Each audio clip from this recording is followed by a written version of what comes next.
तांदळाच्या पिठाचे हंडी पापड किंवा खिचे पापड करताना जर एकदा आपल्याला पाण्याचे जर परफेक्ट प्रमाण जर समजले तर पापड आपला अजिबात बिघडत नाही. अगदी व्यवस्थित आपला पापड तयार होतो, म्हणजे आपलं पीठ देखील पातळ होत नाही. त्यासाठी पाण्याचं प्रमाण अगदी परफेक्ट हे घेतलं पाहिजे.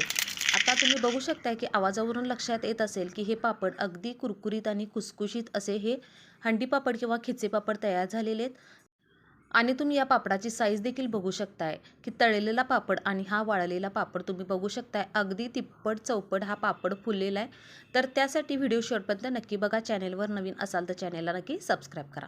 इथं मी एक भांडं तांदळाचं पीठ घेतलेलं आहे, एक मोठं पातेलं तांदळाचं पीठ घेतलेलं आहे. आता हे पीठ करायचं कसं, तर तांदूळ आपल्याला 4 दिवस पाण्यामध्ये भिजत घालायचं आहे. रोज त्या तांदळातील पाणी चेंज करून आपल्याला पाणी हे दुसरं घालायचं आहे. 5व्या दिवशी तांदूळ आपल्याला उन्हामध्ये छान वाळवून घ्यायचे आहेत आणि त्यानंतर आपल्याला हे तांदूळ दळून आणायचे आहे आणि आपल्याला हे हंडी पापडासाठी वापरायचं आहे.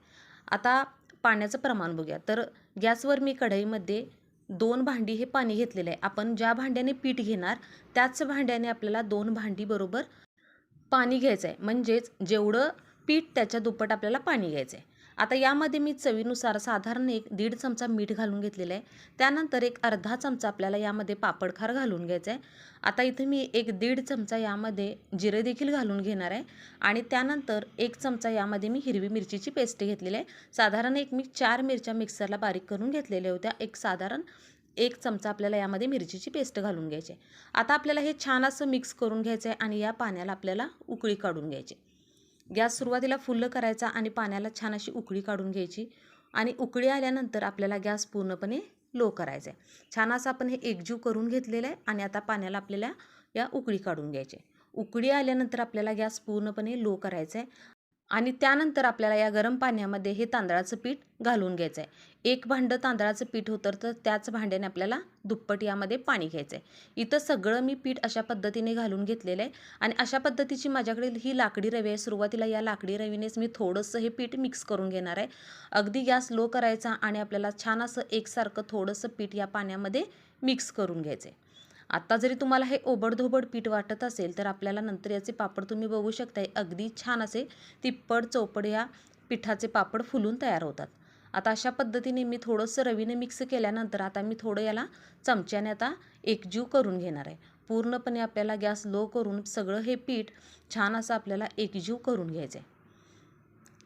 अशा पद्धतीने एक साधारण म्हणाल तर एक 6 ते 7 मिनिट आता इथं झालेले आहेत आणि पीठ आपल्याला हे छान असं या हे पाण्यामध्ये आपल्याला हे थोडंसं मिक्स करून घ्यायचं आहे आणि आता आपल्याला या पिठाला वाफ देऊन घ्यायची आहे.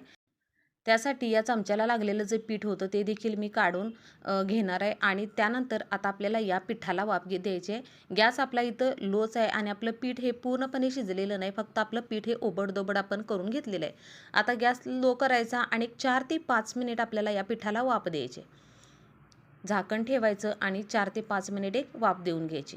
4 ते 5 मिनिटानंतर आता आपल्याला याच्यावरचं झाकण काढून घ्यायचं आहे आणि पुन्हा याला आपल्याला थोडंसं पुन्हा मिक्स करून घ्यायचं आहे. म्हणजेच थोडंसं पीठ आपल्याला पुन्हा हे अशा पद्धतीने चमच्याने कुस्करून घ्यायचं आहे. आपण या पिठाला कुकरमध्ये शिट्टी वगैरे काही देणार नाही, फक्त आपण पीठ जवळजवळ 15 मिनिट इथं आपल्याला पूर्णपणे ह्या पिठासाठी वेळ लागलेला आहे. म्हणजे सुरुवातीला पीठ पाण्यात घालेपर्यंत आपण एक 5 ते 6 मिनिट वेळ लागला होता आणि त्यानंतर आपण एक 5 ते 6 मिनिट हे पीठ वाफवून घेतलेलं आहे. आता इथे मी गॅस बंद केलेला आहे आणि त्यानंतर आपल्याला एखाद्या कॅरी बॅगमध्ये अशा पद्धतीने थोडं थोडं पीठ आपल्याला चमच्याने काढून घ्यायचं आहे. अगदी जास्त आपल्याला काढायचं नाही, थोडं थोडं पीठ काढून घ्यायचं. त्यानंतर आपल्याला ते पीठ झाकून ठेवायचं आहे आणि अशा पद्धतीने आपल्याला हे पीठ या पिशवीमध्ये कुस्करून घ्यायचं आहे. पीठ गरम एकदम असल्यामुळे आपल्याला अशा पद्धतीने हे कॅरी बॅगमध्ये पीठ घालून आपल्याला हाताने एक 4 ते 5 मिनिट छान याला असं कुस्करून घ्यायचं आहे आणि त्यानंतर आपल्याला याचे पापड बनवून घ्यायचे आहेत. एक पण सुरुवातीला आपल्याला 4 ते 5 मिनिट हे पीठ छान असं कुस्करून घेतल्यानंतर आपल्याला हे एका ताटामध्ये काढून घ्यायचं आहे. आता हे पीठ थोडंसं कोमट झालेलं आहे. जर हाताला चिकटत असेल तर थोडंसं तुम्ही हाताला तेल लावलं तरी चालेल आणि तेल थोडंसं हाताला लावायचं आणि पुन्हा आपल्याला हे पीठ साधारण 1 मिनिटभर आपल्याला छान असं थोडं मळून घ्यायचं आहे. आता पीठ आपलं हे कोमट झालेलं आहे. त्याचवेळी आपल्याला गरम गरम असतानाच हे आपल्याला याचे पापड बनवून घ्यायचे आहेत, म्हणजे अगदी ते पातळ असे पापड तयार होतात. आता माझ्याकडे अशा पद्धतीचा हा साचा आहे, त्यामुळे मी साच्यामध्येच बनवणार आहे. खाली मी प्लॅस्टिकचा कागद अशा पद्धतीने घातलेला आहे आणि त्याला थोडंसं आपण तेल लावून घ्यायचं. तेल प्रत्येक वेळी आपल्याला लावायचं नाही, सुरुवातीला एकदाच आपल्याला तेल लावायचं आहे आणि याच्यावरती एक छोटा गोळा ठेवायचा. त्याच्यावरती आपल्याला दुसरा कागद पसरवून घ्यायचा आहे आणि ह्या देखील कागदाला आपल्याला तेल लावून घ्यायचं आहे आणि त्यानंतर अशा पद्धतीने आपल्याला प्रेस करून याचा पापड बनवून घ्यायचा आहे.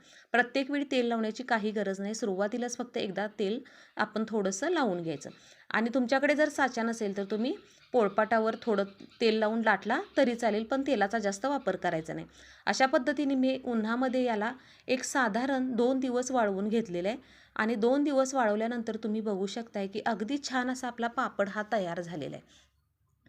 माझ्याकडे साचा असल्यामुळे माझे अर्ध्या तासामध्येच हे पापड घालून झालेले आहेत, पण तुमच्याकडे साचा नसेल तर तुम्ही पोळपीट लाटण्याने देखील ते लाटू शकता.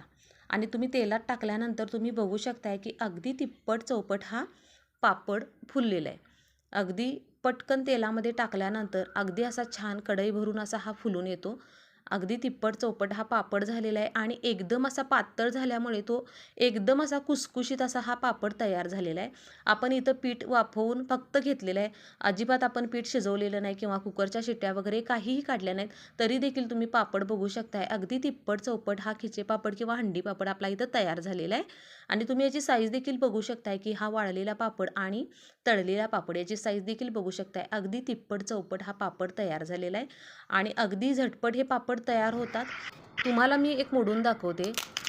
तुम्हाला आवाजावरूनच लक्षात येत असेल की हा पापड किती कुरकुरीत आणि खुसखुशीत झालेला आहे. तर तुम्ही नक्की करून बघा आणि व्हिडिओ कसा वाटला हे कमेंट करून सांगा आणि व्हिडिओ थोडा जरी आवडला आणि चॅनेलवर जर नवीन असाल तर अशाच रेसिपी बघण्यासाठी आपल्या चॅनेलला सबस्क्राईब करा.